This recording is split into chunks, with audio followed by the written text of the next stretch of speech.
Hey guys, welcome back to my channel. Lois here. It has been a while and I'm so happy to be here back with you guys.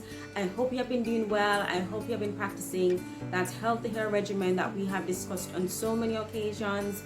I'm excited about today's episode because I'll be discussing some frequently asked questions and I do hope that it will benefit you. So if you want to hear these questions and their answers, stay tuned.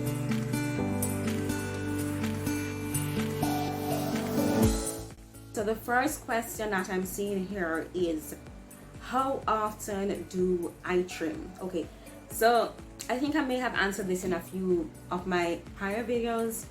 I trim as needed, and that is exactly what we're supposed to do. We're supposed to trim as needed. And I'm very happy that the question asked how often should I trim and not how often do you trim, because trimming is very case dependent, it's very person dependent.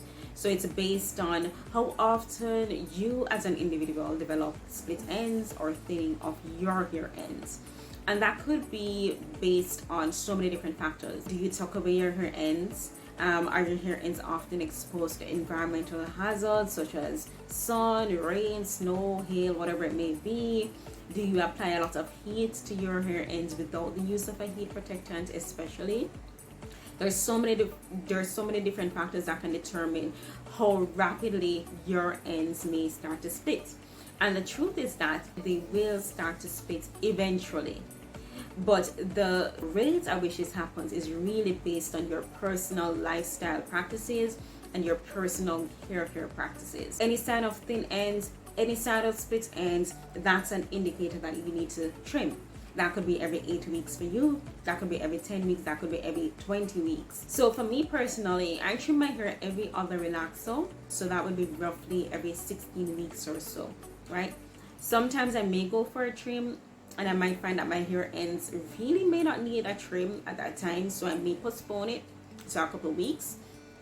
And sometimes I may have to trim in between relaxers because I probably wasn't really taking care of my hair ends as much as I should or as well as I should, and I may have to trim a little bit early. If your relaxer is 4 weeks away, it's best to get the trim from now. Do not delay, do not wait until you go to relax your hair, because as we have discussed before, those split ends are just going to continue along the hair shaft, and by the time you go to get your hair relaxed and by the time you go to eventually get that trim 4 weeks down the line, you're going to have to trim so much more, and you may have to even get a haircut.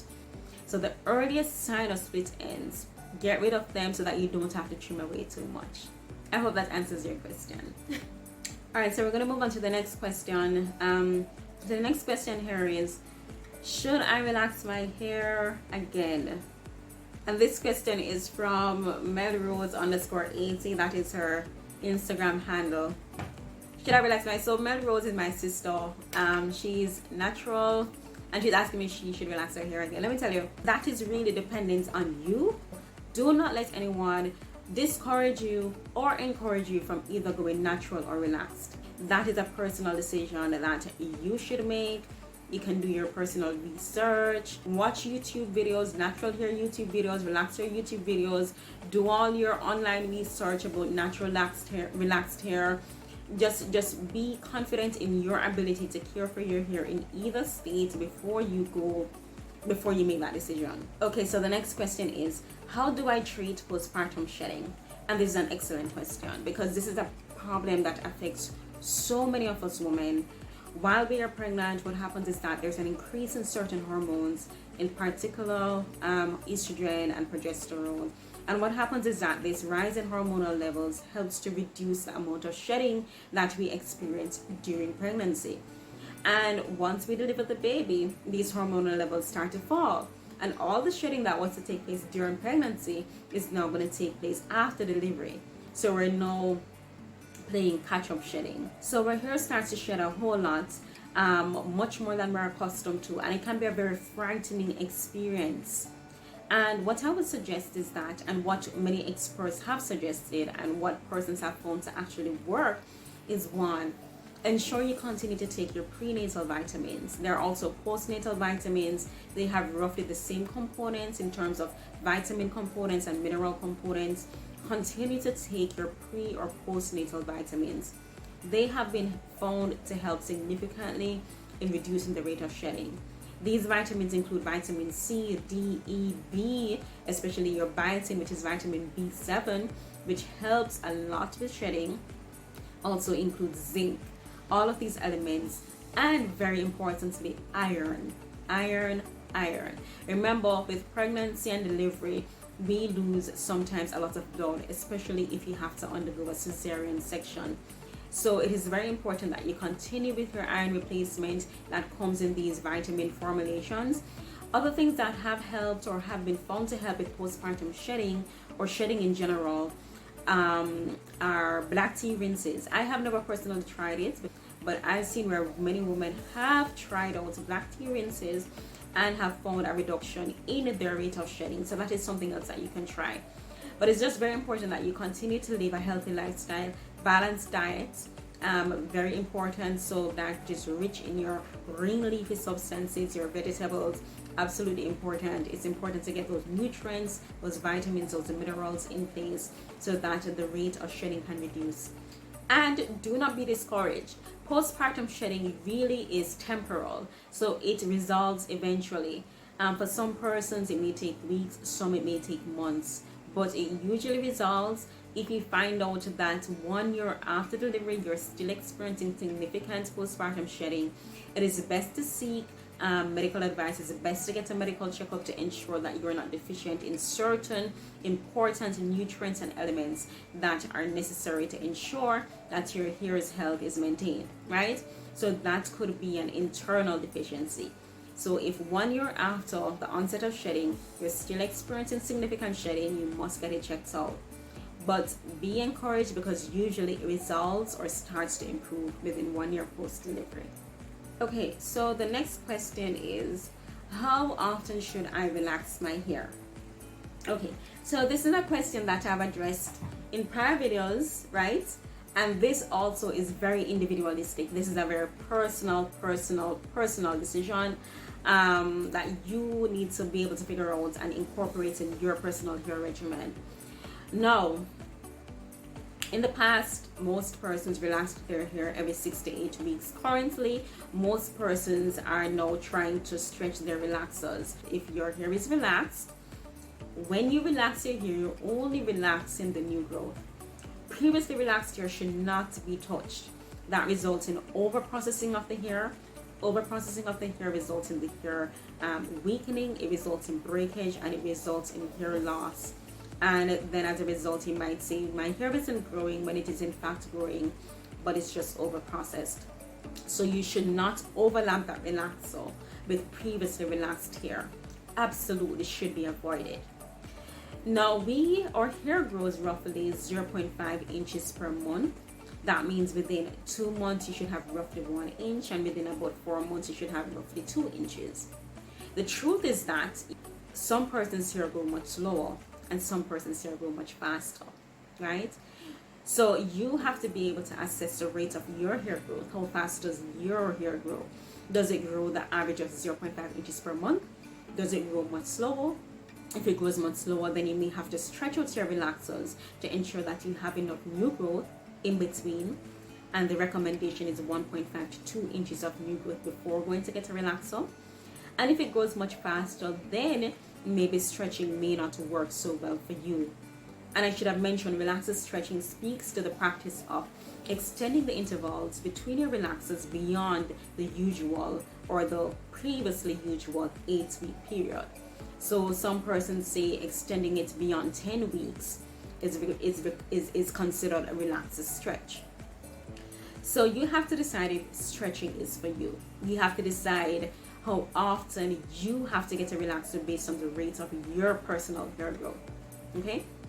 So that is not a question I can answer for you. Study the rate of your personal hair growth, and very importantly, if you decide to stretch your relaxers beyond 10 weeks, you need to make sure you properly take care of that new growth. New growth needs to be very well moisturized. If your new growth is dry, that means that interface between the new growth and the previously relaxed hair becomes very weak, and when you try to detangle your hair will break very easily. And then when you end up going for a relaxer, you're going to have to get a significant trim because you have broken off most of your hair. right? So that new growth needs to be very well moisturized so that your detangling process is nice and seamless, and you are able to retain length at the end of the day.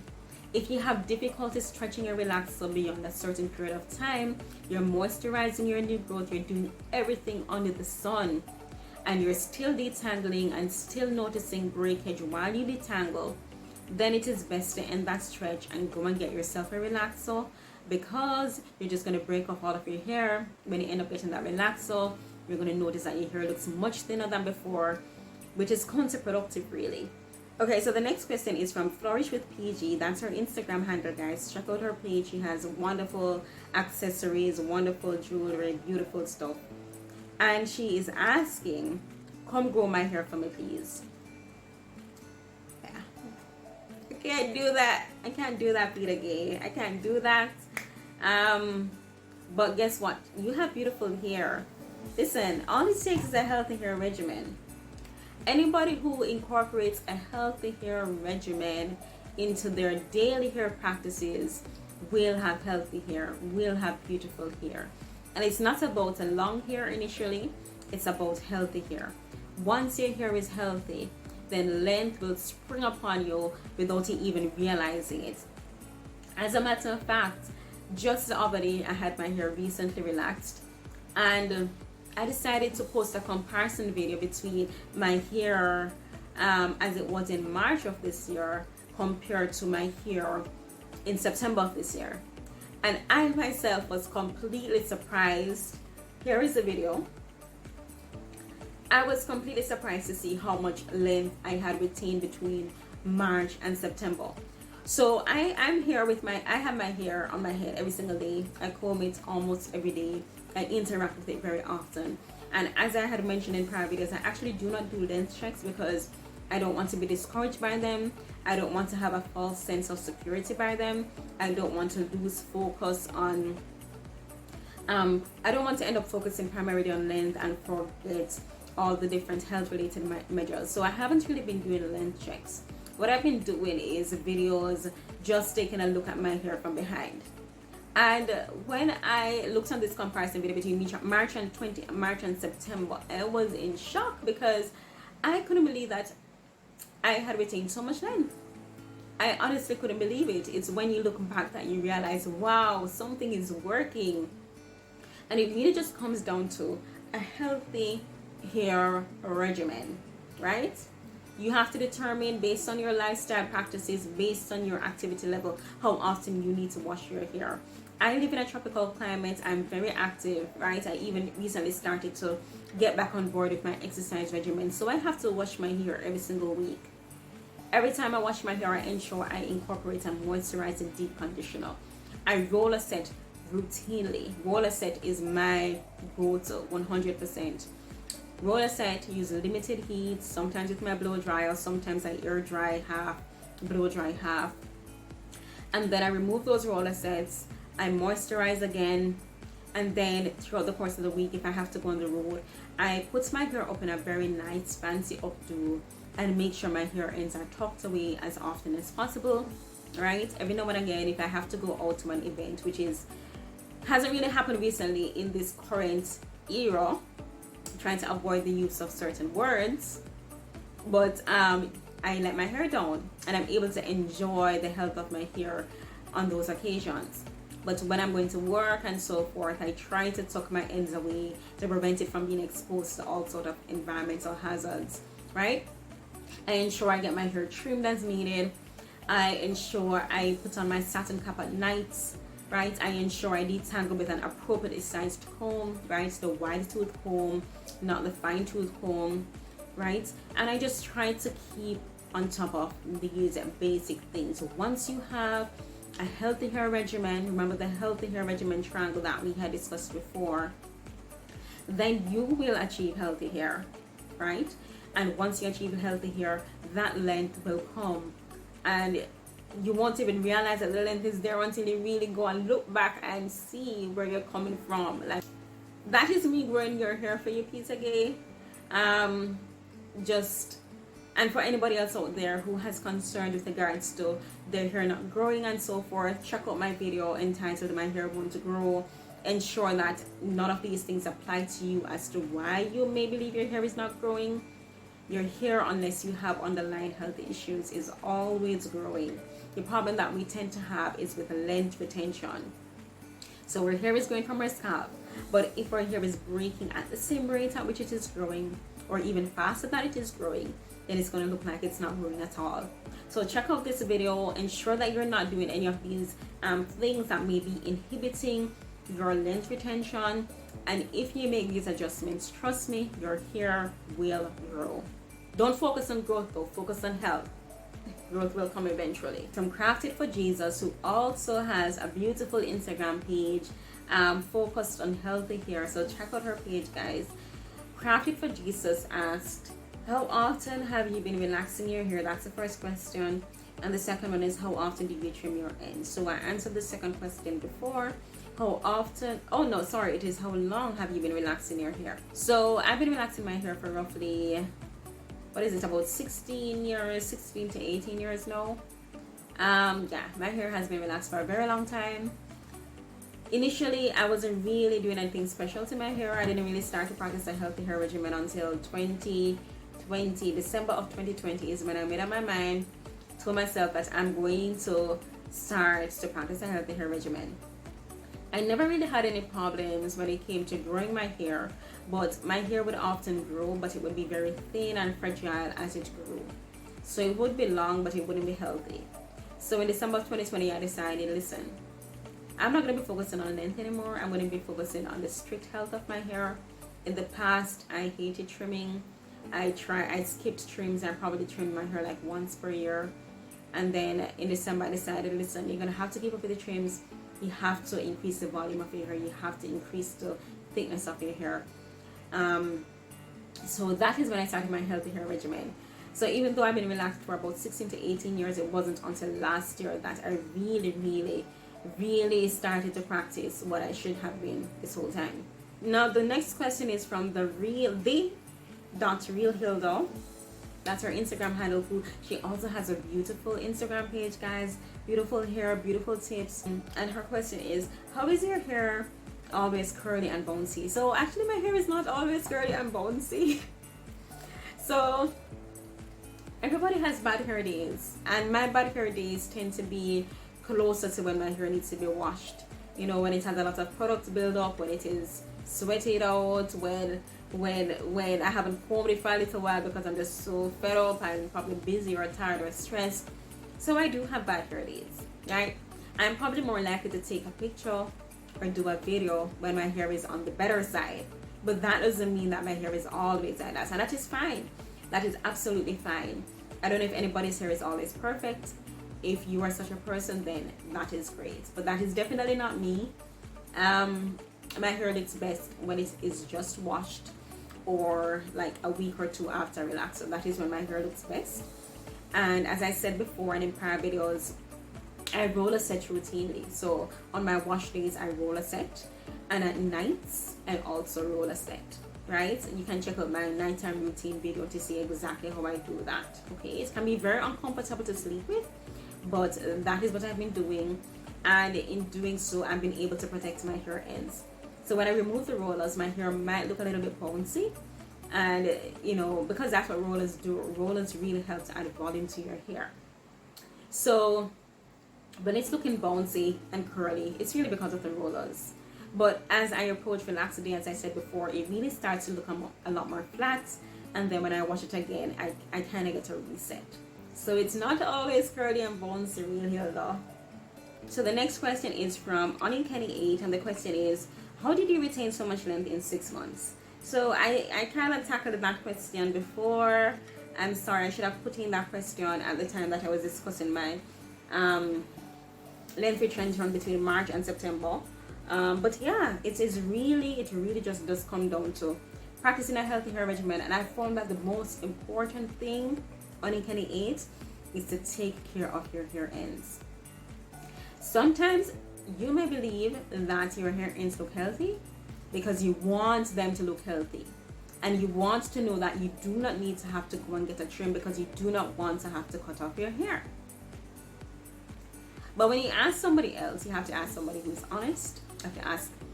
Sometimes it's not good to ask family or close friends because they're going to want you to feel good.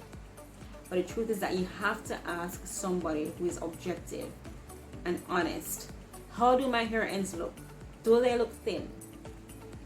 Do they look like they're splitting? You know, find a good stylist, find a good hair professional. And if they say yes, they look split, then you need to get a trim. Because as I said before, sometimes we see what we want to see to prevent us from having to cut that length of hair. And that is the most important thing I have incorporated into my hair regimen, getting my trims as needed. Do not allow those split ends to flourish. Do not allow it. They're not going to do anything beneficial to your hair. They're just going to continue along the hair strand. Get them when they're just like this. Get them as early as possible. And ask somebody who is objective, ask somebody who will be honest with you if you're not able to see and recognize it on your own. But as I said on Kenny 8 previously, it all comes down to just practicing a healthy hair regimen. Now the next question is, how do I treat protein overload, right? So I have a protein overload video that you guys should check out if you haven't as yet. And what happens with protein overload is that the protein content of your hair has now outweighed the moisture content of your hair. And you may be aware that there should be a moisture protein balance. If there's too much moisture, then you end up in moisture overload. If there's too much protein, then you end up in protein overload, right? Protein overload can be very scary because what is happening is that the protein starts to coat the outer aspects of your hair fibers, and then it causes your hair to become very stiff. It causes your hair to break. So it becomes stiff like straw that can actually literally just break in two. So you may end up losing a lot of length as a result of protein overload. Now, when it comes to protein overload, the best thing to do first and foremost is to get a clarifying shampoo. A clarifying shampoo is one that includes certain minerals, includes sulfates, that allows for that stripping of the hair. It allows for stripping of the hair to remove as much product from the hair as possible, right? Ensure your clarifying shampoo does not include protein. So you're going to have to read that ingredient list, ensure that it doesn't have hydrolyzed proteins, hydrolyzed wheat proteins, soy proteins, no type of proteins. Get yourself a clarifying shampoo to reset your hair, to strip away all of that excess protein. As soon as you do that, you then have to go in with a moisturizing shampoo that does not have protein. You have to find a very good moisturizing shampoo because your clarifying shampoos can sometimes strip your hair. Not only is it trying to strip away that protein buildup, it is going to strip away all the moisture that is in your hair. So you have to get yourself a good moisturizing shampoo to help to reinfuse the moisture that was removed from that clarifying shampoo. You then go in with a moisturizing deep conditioner. Once again, ensure no protein is in it. You go in with your moisturizing deep conditioner, you leave it on for the recommended period of time, you wash out your hair. You can then go in with your leave-in treatment, which once again should be protein free. You dry your hair, whatever, and then you can continue with your regular moisturizing techniques. And your moisturizers, of course, need to be protein free. For the next couple weeks or so, ensure all the products that you use are protein free. So you're gonna start a moisture-rich regimen. So you're going to avoid protein at all costs until your hair recovers fully. So once your hair is no longer brittle, once it's no longer stiff like straw, once it's no longer snapping into without even being able to stretch even a little bit, then you will be confident that maybe my hair is now recovering from its protein overload, right? And you just be careful using protein moving forward. Protein is not bad. What is the problem is that is when we use it, when we overuse it. Sometimes a lot of the products that we use have protein in there, and we really don't realize until you read the ingredients list and you're using these products every single day until one day the protein content just outweighs the moisture content and your hair just goes into a state of imbalance, and sometimes it just sneaks upon you. So just make sure that the products that you're using are not too rich in protein, and that you use your protein modestly. Don't overuse it. So I think that brings us to the end of the first set of frequently asked questions. I think this video is lengthy enough. I really do hope that these questions and the answers to these questions will help somebody out there, especially if you had similar questions. I just want to encourage you to continue along your personal hair journey. As you saw with a lot of these questions, a lot of these things are very personal. It's based on your lifestyle, your practices, that determine the answers to a lot of these questions. So be encouraged. It is possible. It is possible to retain length. It is possible to move from one length to the next within a reasonable period of time. Thank you for watching. Remember to like, share, and please do subscribe, guys, for more hair and health related content. See you again soon. Bye.